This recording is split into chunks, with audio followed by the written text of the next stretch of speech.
తెలంగాణ రాజకీయాల్లో ఇప్పుడు ఒకటే ప్రశ్న, అసలు ఏం జరగబోతుంది? ఒకవైపు ఆర్థిక ఉగ్రవాదులంటూ ముఖ్యమంత్రి రేవంత్ రెడ్డిని సంచలన వ్యాఖ్యలు, మరోవైపు ఉరితీసిన తప్పు లేదంటూ ప్రతిపక్షాల నుంచి అంతే ఘాటు కౌంటర్లు. ఈ సవాళ్ల పర్వం మధ్య సీఎం రేవంత్ రెడ్డి విసిరిన ఆ ప్రాజెక్టుల ఆఫర్ కు గులాబీ బాస్ కేసీఆర్ అసెంబ్లీకి వస్తారా?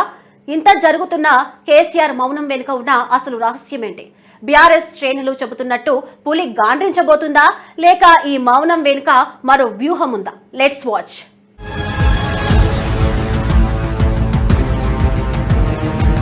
తెలంగాణ రాజకీయాల్లో ప్రాజెక్టుల చుట్టూ కురుస్తున్న విమర్శల జడివాన ఇప్పుడు సరికొత్త రణరంగాన్ని తలపిస్తోంది. అధికార ప్రతిపక్షాల మధ్య సాగుతున్న ఈ మాటల యుద్ధం కేవలం విమర్శలకే పరిమితం కాకుండా ఏకంగా సవాళ్ల పర్వానికి దారితీస్తుంది. మాజీ సీఎం కేసీఆర్, కేటీఆర్, హరీష్ రావులను టార్గెట్ చేస్తూ ముఖ్యమంత్రి రేవంత్ రెడ్డి చేసిన ఆర్థిక ఉగ్రవాదులు అనే వ్యాఖ్యలు రాజకీయ వర్గాల్లో పెను సంచలనంగా సృష్టించాయి. దీనికి అంతే తీవ్రంగా స్పందించిన హరీష్ రావు ప్రాజెక్టుల విషయంలో నిర్లక్ష్యం వహిస్తున్న రేవంత్ రెడ్డిని ఉరేసినా తప్పులేదంటూ ఘాటు వ్యాఖ్యలు చేశారు.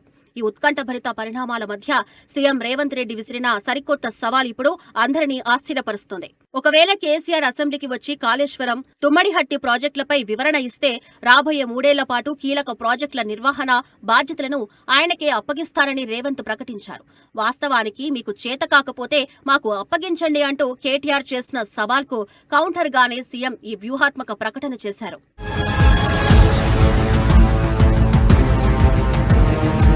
అయితే రేవంత్ రెడ్డి మాత్రం కేటీఆర్ ను పక్కనబెట్టి నేరుగా గులాబీ బాస్ కేసీఆర్ నే లక్ష్యంగా చేసుకోవడం గమనార్హం.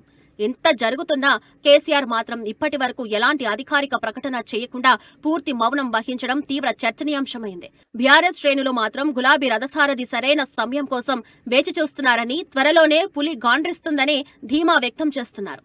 ఈ నెల చివర్లో ప్రారంభం కాబోయే వర్షాకాల అసెంబ్లీ సమావేశాల వేదికగానే ఈ సవాళ్లకు సంబంధించిన అసలు క్లైమాక్స్ తెలుస్తుందని రాజకీయ విశ్లేషకులు భావిస్తున్నారు.